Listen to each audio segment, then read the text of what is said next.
bienvenue pour cette vidéo un peu spéciale pour le mois de février.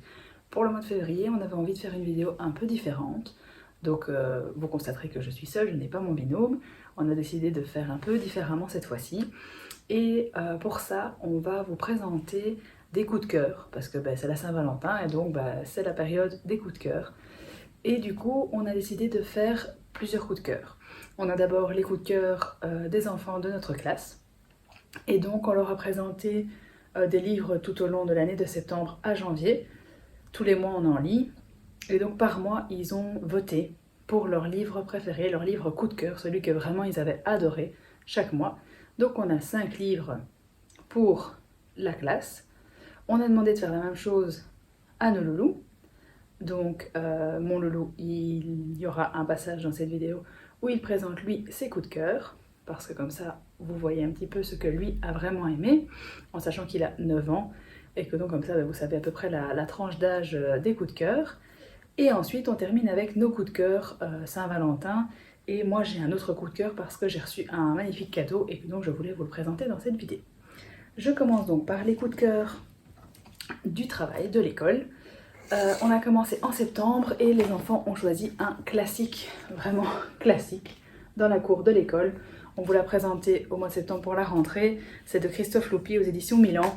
Donc c'est vraiment un classique de la rentrée, que ce soit en petite classe ou dans les plus grandes classes, donc jusqu'à la 3e maternelle, parce que vraiment le graphisme est vraiment super simple, vu que ce sont des ronds. Il est très stéréotypé évidemment, vu que les filles sont en rose, les garçons sont en bleu, mais voilà, on est représenté par des petits ronds, des cercles. Et donc c'est vraiment super facile à travailler pour les petits parce que c'est très représentatif, c'est très imagé, c'est des textes simples, précis. C'est des scènes qu'on peut jouer avec eux parce que voilà, c'est des choses qui se passent dans la cour de l'école. Donc que ce soit pour parler des choses qu'on peut faire dans la cour de l'école, que ce soit pour faire des règles de classe, de cours, que ce soit pour les mettre un peu à l'aise quand ils sont tout petits, qu'ils arrivent à l'école, pour leur montrer que la cour, ça fait pas aussi peur que ça. Il est vraiment très très chouette, et la preuve en est qu'ici en 3e maternelle, je suis quasi sûre qu'ils l'ont lu quasiment tous les ans, mais malgré tout, ils redemandent à le redécouvrir, et c'est un coup de cœur pour eux. Ensuite, nous étions en octobre. Octobre, c'était Halloween, et donc ils m'ont de nouveau choisi un classique qui est Va-t'en, grand monstre vert. C'est de Ed Emberley, et c'est aux éditions Kaléidoscope.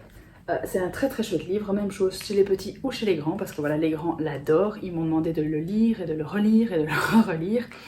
Même chose, ils aiment beaucoup le revoir, et en fait ça dédramatise tout à fait la peur, parce que évidemment on a un monstre qui va apparaître petit à petit. Donc vous voyez, au début il n'y a que ses yeux, et en fait ce sont des pages avec des trous, voilà. Et à chaque fois il y a une partie en plus qui apparaît, donc son nez, etc., jusqu'à arriver évidemment au monstre complet. Et c'est à ce moment-là que les enfants vont avoir le pouvoir, parce qu'ils vont dire que tu ne me fais pas peur et va-t'en. Et donc ils vont lui faire partir à chaque fois une partie, donc les cheveux. Et du coup on tourne la page et hop, il perd ses cheveux. Et puis on fait partir les oreilles, hop, il n'a plus d'oreilles, jusqu'à ce que le monstre disparaisse, pour qu'on n'ait plus peur, parce que une fois qu'on nomme sa peur, elle n'a plus autant de pouvoir. Et donc c'est vraiment un très très chouette livre à travailler avec les petits, les grands, et ça les amuse toujours. Et c'était leur choix d'octobre. Puis nous étions en novembre, ils ont choisi celui-ci qui est Tyranno le Terrible, qui est de Hans Wilhelm, aux éditions Lutin Poche de l'école des loisirs. C'était un album qu'on avait lu spécialement en novembre pour le harcèlement scolaire. Donc on avait fait vraiment toute une sensibilisation sur le harcèlement scolaire avec les enfants. Et c'était un des albums que l'on avait présenté, parce que voilà, il y a Tyranno, qui n'est vraiment pas gentil, qui est un grand T-Rex, et qui embête tout le temps Igor, je pense qu'il s'appelle le petit dinosaure, Igor, qui est tout mignon et tout gentil. Et il l'embête tout le temps, il le frappe, il le fait tomber, il lui vole son repas, il l'embête tout le temps. Et donc Igor à un moment en a marre, et il va donc réfléchir à qu'est-ce qu'il peut faire pour que ça s'arrête, pour que Tyranno ne l'embête plus. Donc d'abord il va essayer de l'ignorer, parce qu'on va lui conseiller ça, on va essayer de lui dire de devenir son copain, comme ça il ne l'embêtera plus, on va lui proposer plein de choses pour que Tyranno arrête de l'embêter, mais évidemment ça ne fonctionne pas. Il va arriver même à se battre avec Tyranno, mais il n'arrivera pas à avoir le dessus, et au final en fait il va trouver une solution qui est très drôle, parce que ça fait rire les enfants, et en même temps très intelligente parce que voilà, il a beaucoup réfléchi, il n'a fait de mal à personne.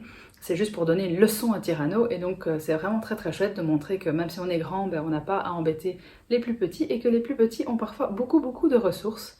Donc c'était un très chouette livre et ils l'ont choisi pour le mois de novembre. Ensuite on est arrivé en décembre et donc Noël. On a celui-ci qui est Le Père Noël et la Plume Rouge. C'est les éditions Les Belles Histoires de Bayard Milan. Et c'est un petit album avec un CD. Et donc c'était une petite histoire que je leur avais fait écouter comme ça. Je n'avais pas imaginé à quel point ça leur avait plu, vu qu'ils ont voté sur celle-ci pour représenter leur coup de cœur du mois, parce que je suis une grande femme de Noël. Et donc du coup, j'ai plein d'albums sur Noël, et c'est celui-ci qu'ils ont choisi, à mon grand étonnement. C'est une très belle histoire avec un très beau fond, donc je suis très contente qu'ils l'aient choisi malgré tout. Le Père Noël un jour va dans sa boîte aux lettres le soir de Noël pour aller distribuer ses cadeaux, et il trouve une plume rouge qui va l'emmener en s'envolant jusqu'à la chaumière d'une vieille dame qui habite seule, loin du village, parce que on considère que c'est une sorcière vu qu'elle guérit avec les plantes et tout ça, et donc les gens se méfient un peu d'elle et elle se retrouve toute seule. Et c'est vrai que voilà, elle est un peu triste, on est le soir de Noël, elle est toute seule, et donc le Père Noël se sent un petit peu embêté, mais malgré tout il continue jusqu'au village, parce que la plume rouge l'y emmène, et là il se rend compte que les enfants du village sont malades. Et qu'évidemment le docteur n'est pas là, c'est compliqué, ils ne savent pas trop quoi faire, et donc il convainc la dame de venir aider les gens du village et de soigner leurs enfants. Et bien évidemment, ben, elle y arrive, ce qui fait que plein de gens vont changer d'avis et elle va être invitée à faire la fête avec eux. Donc c'est une très belle morale de se dire qu'il ne faut pas forcément se méfier des gens qui sont différents ou simplement qu'on ne comprend pas, parce que ben, ce n'est pas la peine de les mettre de côté pour autant. Donc c'était très chouette et je suis contente qu'il l'ait choisi pour le coup de cœur de décembre. Ensuite nous étions en janvier. Je me rends compte que mes enfants sont très traditionnels, vu qu'ils ont de nouveau choisi un classique, mais vraiment un classique. Je ne sais même pas de quand date cette histoire. C'est Roule Galette. Chaque galette, en règle générale, bah, on le lit, en tout cas surtout chez les plus grands. Moi, Roule Galette, je le fais plutôt chez les plus grands. Mais c'est sûr que c'est vraiment un classique, ils ont adoré. Je pense qu'ils ont beaucoup aimé le fait qu'aussi ce soit avec un CD. Et donc du coup on entend, parce que ben, voilà, c'est une petite galette que l'on va cuire, mais quand elle sort du four elle est trop chaude et donc on va la mettre à reposer sur la petite fenêtre. Et comme elle s'ennuie, elle va aller faire un tour. Et donc la galette va rouler et rencontrer plein d'animaux, et à chaque fois elle chante une petite chanson. Donc c'est vrai que ben, sur CD du coup les enfants étaient super entraînés, ils connaissent la chanson, ils la répètent, ils la refont. Ils m'ont demandé aussi de la refaire plusieurs fois. C'est une histoire assez simple, les dessins sont assez jolis, assez neutres, mais du coup bah, elle rencontre plein d'animaux, à chaque fois ils essaient de la manger, ils n'y arrivent pas, jusqu'à ce qu'arrive évidemment le rusé renard qui lui va trouver un plan pour pouvoir manger cette fameuse galette. Donc c'est très chouette parce que c'est comme c'est une histoire assez simple, qui se répète, c'est très répétitif, les enfants savent même la raconter seuls une fois qu'on l'a vraiment bien travaillé avec eux. Donc c'est un classique, mais malgré tout, un très chouette classique à vivre avec eux pour la période de l'épiphanie. Ensuite, on arrive à la Saint-Valentin. J'avais celui-ci, qui est Coup de foudre, École des loisirs de Grégoire Solotareff. C'est une petite histoire trop mignonne, parce que voilà, c'est avec un petit hérisson qui est trop mignon. Enfin, c'est une petite hérissonne, je ne sais pas si ça se dit, Mathilde, qui en fait vit seule et à un moment va se coucher, et elle va être interrompue par un monsieur hérisson, et qui est là avec plein de papillons autour de lui, et je pense qu'il s'appelle Félix si mes souvenirs sont bons. Et au final bah, elle va en tomber amoureuse, elle va vraiment avoir le coup de foudre pour ce hérisson avec plein de papillons, parce que bah, les autres hérissons ils sont pas comme ça, ils sont pas aussi cool, lui il a plein de papillons autour de lui, donc ils vont faire un peu connaissance. Il lui explique qu'en fait bah, il a plein de papillons autour de lui parce que il a roulé boulet dans l'herbe et que du coup il a plein de fleurs qui se sont accrochées dans ses picots, et donc les papillons le suivent. Ça reste comme ça, il s'en va, ils sont tous les deux un peu gênés parce qu'on voit bien que ils sont un peu amoureux, donc les papillons se mettent devant eux pour éviter qu'on les voit rougir. Donc c'est vraiment tout mignon. Elle va finir par elle aussi passer par la plaine pour faire un roulé-boulet comme quand elle était petite, pour faire comme lui. Sauf que quand elle atterrit, le résultat n'est pas le même vu qu'elle attire toutes des mouches et des moucherons. Et elle ne comprend pas pourquoi. Et en fait c'est simplement parce qu'elle a plein de crottes de lapins qui se sont pris dans ses piquants. Donc elle est très gênée, elle va se cacher. Ils finissent malgré tout par se retrouver. part en rire parce que voilà, la situation est plutôt drôle et elle arrive à vaincre sa honte de cette petite maladresse. Donc c'est vraiment tout mignon pour la Saint-Valentin de montrer que voilà, oui, c'est vrai que quand on est amoureux, on fait parfois un peu des bêtises parce qu'on est gêné, on est embêté, on n'ose pas vraiment être qui on est, et donc c'était vraiment super mignon. Ensuite, j'avais Lucky Joey de Karl Norak et Stéphane Poulain, c'est édition pastel. Celui-ci, j'aime beaucoup déjà les dessins parce que je trouve qu'ils sont vraiment jolis. Je vais vous montrer quelques planches. Donc voilà, et donc en fait, Joey, il vit à New York et il a un travail. Il considère qu'il a beaucoup de chance et que la chance va lui sourire parce qu'il pense qu'il en a. Et donc, il est laveur de vitres. Vous voyez, même le livre a plusieurs formats. Il y a des pages qui se lisent comme ça, il y a des pages qui se lisent comme ça. Donc, c'est très très sympa pour le format. Il est laveur de vitres, c'est pas un métier facile. Parce que voilà, il y a des clients qui sont très gentils. Et puis, il y en a d'autres qui essayent de le croquer par la fenêtre. Donc, c'est pas très très chouette. Mais il a vraiment un ami qui est le Grizzly, qui l'est toujours et qui fait les meilleurs cookies du monde. Mais un jour, voilà, Monsieur Grizzly n'est plus là. Un jour, il meurt et il lui lègue sa noisette qui était en or, en collier. Et donc, il la garde. À son travail, il y a quelque chose qui va se passer qui fait qu'il va perdre son travail et donc il ne sait pas trop comment il va s'en sortir. D'autant plus qu'il a une amoureuse avec laquelle il voudrait se marier. Ils ont comme projet de se marier, donc ils économisent pour se marier. Donc évidemment, là, le fait qu'il perd son travail, ça pose un problème. Elle perd son travail aussi parce que du coup, comme elle est très inquiète pour lui, elle est maladroite à son travail et elle fait une bêtise. Et donc il se résigne à aller vendre la noisette que lui a léguée Grizzly. On lui dit que ça ne vaut rien parce qu'elle n'est pas en or mais en cuivre. Et dans son désespoir, il fait tomber la noisette qui se casse. Et dedans, en fait, il y a la recette des cookies. Et donc il décide d'ouvrir une camionnette, enfin une sorte de food truck à cookies qu'ils appellent Grizzly Cookies. Et ils sont tellement bons qu'il y a plein de gens qui viennent. Et donc le mariage, le voyage de noces, tout ça c'est pas pour tout de suite, mais il emmène quand même sa chérie pour un petit repas ensemble en hauteur. Et quand ils sont à deux, que voit-il? Un nuage qui prend la forme de Grizzly. Et donc il remercie son ami qui l'a aidé à réaliser ses rêves parce qu'il considère qu'il est toujours très chanceux d'être arrivé là. Donc je trouvais que c'était très mignon, c'est une belle petite histoire, pas forcément vraiment Saint-Valentin comme on l'entend, mais c'est vrai que la vie de couple n'est pas toujours avec des cœurs et des fleurs et des papillons. C'est aussi de vivre ensemble et d'être ensemble face aux problèmes, face aux épreuves de la vie. Et donc je trouvais que c'était vraiment tout mignon. Parce qu'au final, ils réussissent très bien à s'en sortir parce qu'ils ont de l'espoir et ils croient en eux. Le dernier, c'est celui que j'ai acheté cette année parce que c'était vraiment un coup de cœur. Je l'ai vu, je le trouvais trop beau. C'est Le monstre du placard est amoureux. C'est Actes Sud Junior et c'est de Antoine Doll et Bruno Salamone. Le dessin, il est trop beau. J'adore les couleurs, le modèle, il est très grand comme livre. Et les dessins à l'intérieur sont juste magnifiques. Et donc évidemment, voilà, c'est le monstre des couleurs qui est amoureux. Et il ne sait pas trop comment le dire, mais du coup ça travaille plein d'expressions. Parce que il dit que il est amoureux, il est sur son petit nuage, il a les papillons dans le ventre et que donc il vole, il ne touche plus le sol.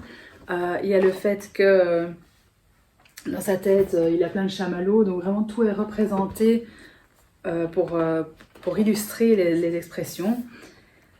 Il y a des cœurs partout, des cœurs dans les yeux, et donc là il a des cœurs dans les yeux, donc c'est très chouette pour travailler tout ce qui est expression évidemment amoureuse, hein, les papillons dans le ventre, le cœur qui bat très fort, tout ça, donc c'est très sympa. Et en plus, évidemment, à la fin, on se rend compte que le monstre du placard, il est amoureux, mais de qui? Et qu'il est trop timide pour le dire, et au final, il y a une petite surprise qui se cache à la fin, donc c'est vraiment très chouette. Il est super beau. Et pour travailler, voilà, la Saint-Valentin, le fait d'être amoureux, c'est vraiment mon coup de cœur de cette année. Et alors, pas du tout dans la Saint-Valentin, mais malgré tout, mon coup de cœur, parce que c'est un cadeau que j'ai reçu de ma sœur pour mon anniversaire. Ça faisait un petit temps que je le voulais. Je l'avais vu arriver et il est juste magnifique. Donc c'est celui-ci, c'est le grimoire vilain de Serena Valentinos. c'est édition Hachette Héros de Disney. Et donc en fait ce sont les histoires des méchants de Disney, mais revisitées, pour voir pourquoi ils sont devenus méchants, comment est-ce qu'ils en sont arrivés à la version qu'on connaît, la version des dessins animés. Et donc il est juste magnifique, c'est une édition un peu spéciale vu qu'il y a plusieurs histoires qui sont regroupées dans le livre. Le contour est juste splendide, il est tout bien dessiné. L'arrière aussi avec des brillants, un peu de structure sur la couverture. Devant aussi, parce que quand on regarde, en fait ça s'ouvre et hop, il y a vraiment le miroir dessus. Si on regarde la couverture et le côté, il y a tous les titres qu'il y a dans cette édition. Et ils sont à chaque fois représentés. Donc il y a la rose pour La Belle et la Bête. Il y a le cœur avec un couteau pour Blanche-Neige. Il y a le trident pour la petite sirène. Il y a ici le soleil pour Réponse. La pomme empoisonnée pour les sœurs. Et le corbeau pour Maléfique, donc La Belle au bois dormant. Donc il est super beau, je suis super contente. Il y a plusieurs histoires, donc il y a Miroir, Miroir, La Belle de la Bête, l'histoire de la Bête, pardon, Pauvres âmes en perdition, Maîtresse de tous les maux, N'écoute que moi et Les étranges sœurs. Il est vraiment très très chouette. À l'intérieur aussi, il y a des très belles illustrations parce que voilà, au début on a une sorte de plan avec toutes les parties où vont se dérouler les histoires pour un peu se situer. Il y a aussi l'arbre généalogique, donc que je trouve vraiment très chouette parce qu'il y a plusieurs arbres et donc on voit les liens entre tous les personnages, donc c'est très très sympa. Ils sont très jolis. En début d'histoire, vu qu'il y en a plusieurs, à chaque fois on a l'histoire qui commence avec un fond noir et la représentation de l'histoire devant. Donc c'est vraiment très très joli et même à l'intérieur quand on regarde les pages, elles sont aussi décorées. Il y a un petit bord sur le côté, autour, au-dessus la petite représentation de l'histoire avec le titre aussi. Donc c'est vraiment un magnifique livre. Je suis super contente de l'avoir. Je ne l'ai pas terminé encore parce que je le savoure. J'ai vraiment pas envie de le terminer trop vite. J'ai envie de le garder un petit peu. Et donc du coup je le lis petit à petit et j'en savoure chaque instant. Donc voilà, c'était le dernier coup de cœur de cette vidéo de février. J'espère que cela vous aura plu.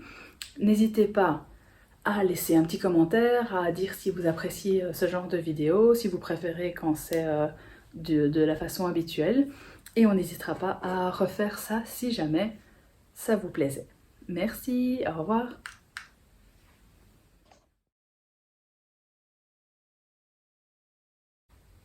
Bonjour, aujourd'hui je veux vous présenter tous mes coups de cœur. Là c'est Franck, quel cinéma, illustré par Jean-Luc Anglebert. Il est chouette, je l'ai trouvé hyper chouette. C'est une histoire un peu de cinéma, où la petite fille elle est dans des cinémas avec sa maman. Elle fait plein de cinémas, des trucs cool. C'était hyper chouette. Après, il y a une pêche extraordinaire. C'est une enquête où ils ont essayé de trouver un magnifique coquillage qui est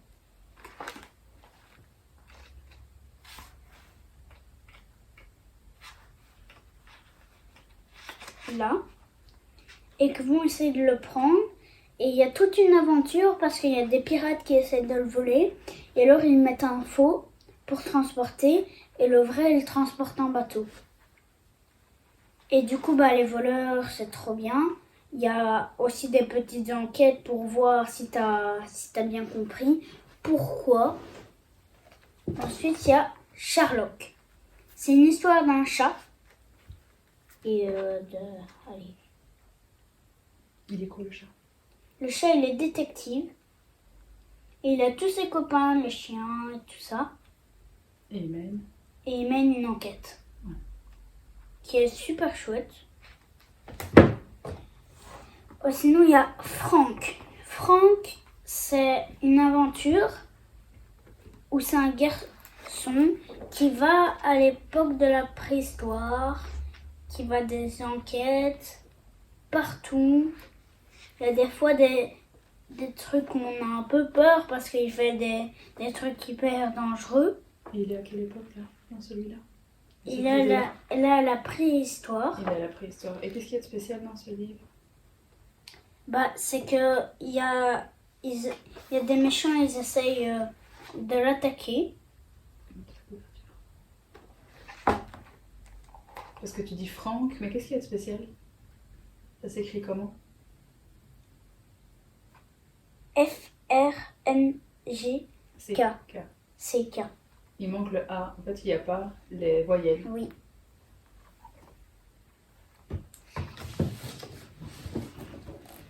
Celui-là, je l'ai vraiment adoré. Il est trop beau. Avec là, on dirait que c'est en or.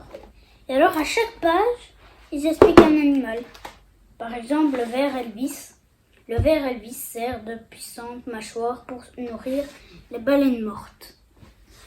Et alors, ils montrent des hyper beaux dessins, comme celui-là. Une photo. Des illustrations. Illustration. Il y a tous des animaux qui vivent où? Il y a tous des animaux qui vivent dans la mer que sur terre. Dans la mer. Il y a aussi des sur terre. C'est quoi le titre? Le titre, c'est l'anthologie illustrée du monde aquatique. Donc c'était un grand livre illustré avec Ouais. tout ce qui est pour le monde aquatique. Et c'est vrai que tu l'as reçu et que tu l'as beaucoup lu parce que tu l'as beaucoup aimé. Et c'était le dernier Des livres. de ta sélection. Bisous, à bientôt.